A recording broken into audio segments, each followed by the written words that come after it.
Hello, ഇന്ന് നമുക്ക് kaftans കണ്ടു നോക്കാം കേട്ടോ. ഞാൻ ഇട്ടിരിക്കുന്ന പാറ്റേണിലുള്ള കഫ്താനാണ്. ഫാബ്രിക് വരുന്നത് മൊഡാൽ സിൽക്കാണ്. മൊഡാൽ സിൽക്കിൽ ടൈ ആൻഡ് ഡൈ, അതായത് ഷിബോരി ആൻഡ് ബാന്തിനി പാറ്റേണാണ് വന്നിരിക്കുന്നത്.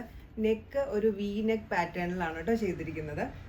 ബാക്കി ബോഡി ഇതുപോലെയുള്ള ഡിസൈൻ വരും. അതുപോലെ കഫ്താൻ്റെ 4 സൈഡിലും ഇതുപോലെ ബോർഡർ വന്നിട്ടുണ്ട്. ആ ബോർഡർ ബാന്തിനി ഡിസൈൻ വരുന്ന ബോർഡറാണ്. നല്ല ഭംഗിയുണ്ട്. അതുപോലെ ഇടാനും വളരെ കംഫർട്ടബിൾ ആയിട്ടുള്ള ഫാബ്രിക്കാണ് മൊഡാൽ. ഇത് വരുന്നത് പിങ്ക് ഷെയ്ഡ്.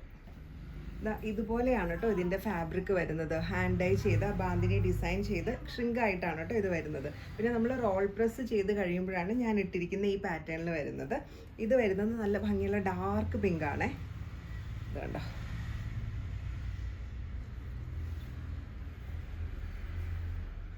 അടുത്തത് ലാവൻഡർ ഷെയ്ഡിലാണ് വരുന്നത്. ഡിസൈൻ എല്ലാം ആദ്യം കാണിച്ചതുപോലെ തന്നെയാണ്. ലാവൻഡർ ഷെയ്ഡിൽ ബാന്തിനി ഡിസൈൻ ചെയ്ത കഫ്താനാണ്.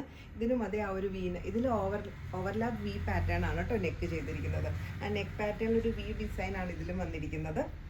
അതുപോലെ 4 ബോർഡറിലും ബാന്തിനി ഡിസൈൻ വന്നിട്ടുണ്ട്. നല്ല ഭംഗിയുള്ള ഒരു ലാവൻഡർ ഷെയ്ഡ്. ഇന്നത്തെ കഫ്താൻ എല്ലാവർക്കും ഇഷ്ടപ്പെട്ടു എന്ന് വിചാരിക്കുന്നു. ഇതിൻ്റെ ലൈറ്റും ഡാർക്കും ഒക്കെ ഷെയ്ഡ്സ് വരുന്നുണ്ട് കേട്ടോ. ഏതെങ്കിലും പർച്ചേസ് ചെയ്യാൻ ഇഷ്ടമാണെങ്കിൽ താഴെ കൊടുത്തിരിക്കുന്ന വാട്സപ്പ് നമ്പറിൽ കോൺടാക്ട് ചെയ്താൽ മതി. COD ഓപ്ഷൻ നമുക്ക് അവൈലബിൾ ആണ്. അപ്പോൾ വീണ്ടും മറ്റു വീഡിയോയിൽ കാണാം.